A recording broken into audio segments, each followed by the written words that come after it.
Hi everyone, welcome to Ask Wardee. We have a great topic today, how to decant your kombucha into your bottles for bottling. It can be messy, it can be time consuming, so I've got the best way, and our family has tried lots, believe me, the best way to do it to share with you today. Ask Wardee is the weekly show where I answer your questions about traditional cooking, and I'm so thrilled you're all here with me today. You can find this episode notes, links, and everything I'm sharing today, the transcript basically, askwardee.tv, look for episode 104. And if you're with me on Facebook, Periscope, hi there. Just leave your name and where you're from and what you're sipping on in the comments. I have good old water today. I love to go back and look at what's happening in your households. And if you're on Facebook, Danielle is there in the comments. Hi there. Pasting links and answering your questions as we go. All right. Well, today's questions comes from Sherry P. She says, regarding the last kombucha episode, which was a while back where I talked about we've had so many kombucha topics, so askwardee.tv, and you'll find lots of them. But I mentioned that my son uses a food-grade hose to siphon the kombucha out of the big jar to storage jars or bottles. So she says, is there any chance that he would show us? I have tried and just can't get that to work. I have tried the continuous brew spout, but it only seems to work a couple days after a full cleaning before it clogs right back up with culture pieces again. Thanks so much. All right, Sherry, it's a great question. I'm really thrilled to share my answer with you today.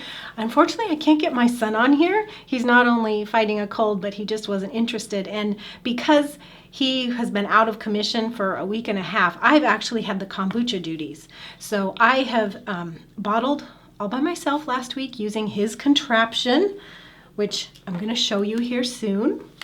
So I learned how to do it. So that's why I thought, Sherry, I will come on here today, this week, and give you the final answer on how to do this. Okay, so here's the story. We've been doing kombucha for years. My son is the brewer, and there's a couple methods of doing kombucha. Of course, you can do right out of the pour spout, but it gets clogged. It can be messy. It can be slow. We have other things to do. You can take sections of this, take some out and then pour into your bottles. But again, that's time consuming, slow, and or messy. So my son, after he'd been doing it for a while, he was like, this is just not working. I need something better. So he asked for food grade tubing. And so he used food grade tubing for a while. But this is really only good if it's with consensual family members, let's say, because you're going to put one end in your fermenting vessel, the other end in your jar. But in order to start the flow, you have to put it in your mouth and suck some of the air out of it to create a vacuum so that the kombucha will flow.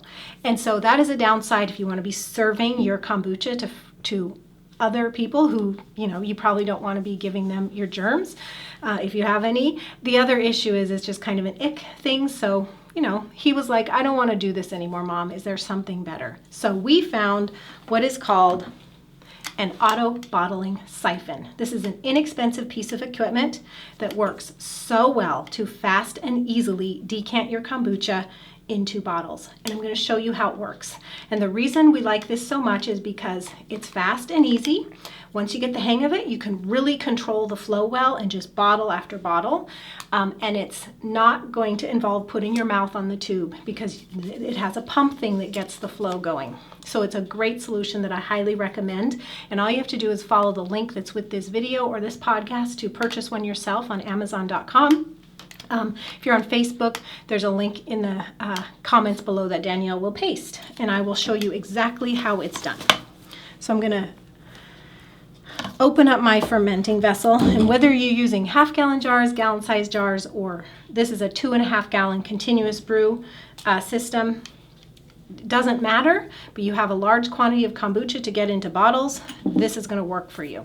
Okay, so this basically, if you're purchasing it new, it comes in two pieces. There's a food grade hose, the tubing, and there's a siphon part. And the siphon part has two pieces to it, an outer and an inner tube. And these are stiff plastic where the tubing is flexible. So when you first get it, you need to put them together, and they go together right here. Mine is already together. Okay, so the siphon part goes into your kombucha container, and you just push it down to the bottom. Okay, and then your hose goes in your bottle. Okay. Now you notice, even though gravity is on our side and this is lower than that, the kombucha is not flowing. That's where if you're using plain old food grade tubing, you do have to suck some air out to start the flow. You don't need to do this with this auto siphon though, because the siphon has two parts and it functions like a pump, okay? So I'm gonna pull the inner one up and then start pumping it, and it's gonna start pushing the kombucha into the bottle like that. Do you see that going? Okay. So you just pump up and down until your bottle is full. And when you get good at it, you can go pretty quickly. But I do want to caution you that each pump fills up the outer tube the whole way. And even if you stop pumping, it's going to flow, nearly all the contents is going to flow into your bottle. So see, I've stopped pumping and it's still flowing and it's getting quite full. So to stop it, I'm going to have to raise it up to control. So that can happen at the end. You want to be very careful about that. If you just pump and it stays lower, you can easily overflow your jars. And you can see as I lower this, it goes up. As I lift, it goes back down. And so that's how you can kind of control. And when your bottle is filled to your satisfaction, like that,